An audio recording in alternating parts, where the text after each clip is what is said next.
Okay, so this is your first class Busy and Maths tutorial for Wednesday, the 20th of January. You guys got on very well with page 61. It was a tough page. It's been a while since we did 3D shapes. I probably shouldn't have started you guys on it, but I thought when we just have the two pages to do, this one and today's page, that we should just power through them and then we can go back on to number next time around. But look, we have it done anyway, and you guys did quite well considering. I hope you got a chance to see my little recording from Tuesday, where I kind of went through the difficulties you guys might have been having or not having, as the case may be, with the cube, sphere, cylinder, and cuboid, and how many faces, edges, and corners, and what exactly they are. So you can watch that. It's up on Seesaw for you guys to look at. So for today, we're going to go on to our last 3D shapes page, and we're going to look at whether it can roll, it can slide, and whether it can stack. Okay, so whether you can stack them up on top of each other. If you had, let's say, we'll take a look at the first shape here, cubes.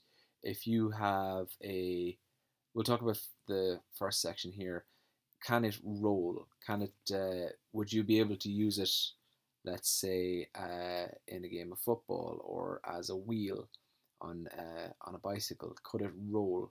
And can it slide? If you pushed it along, will it slide across on the table and not roll? It'll just stay upright. It won't topple over. It'll just slide along. And then, of course, can it stack? Can you put one on top of the other? So this is where you really have to try and figure it out for yourself. So for these, I would love for you guys to get yourself maybe some dice. You could use those for the can it roll thing. People say roll the dice, but it's not exactly what you do with them. They tumble, they can tumble, but they can't really roll. I've kind of given that one away there, haven't I? But if you get a larger cube, if you have a chance to get a larger cube, maybe a box or something like that, you will be able to see whether it can roll, slide, or stack a bit more easily. A ball, there's a good chance that you'll have a ball lying around in the house.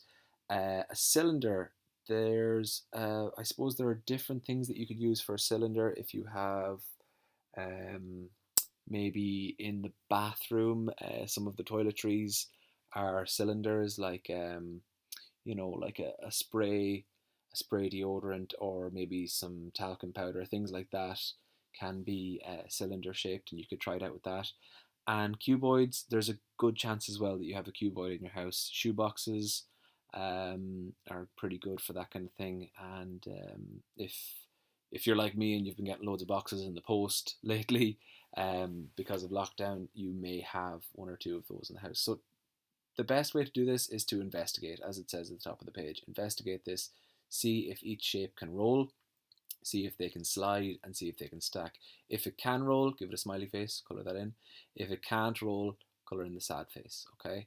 And then down below, we've got a little puzzle, okay?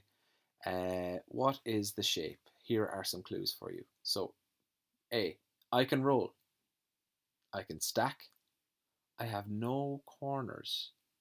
Okay, that's an important one. I have no corners. And I have three faces. Even if you had none of the rest of them there, if you just saw C and D, I have no corners and I have three faces. And then they really give it to you here. They say two of my faces are circles. So you have to figure out what shape that is. Draw it there and then write down the name of the shape down below. Good luck with it today, guys. And I will talk to you I might go through it with you again tomorrow. Best of luck.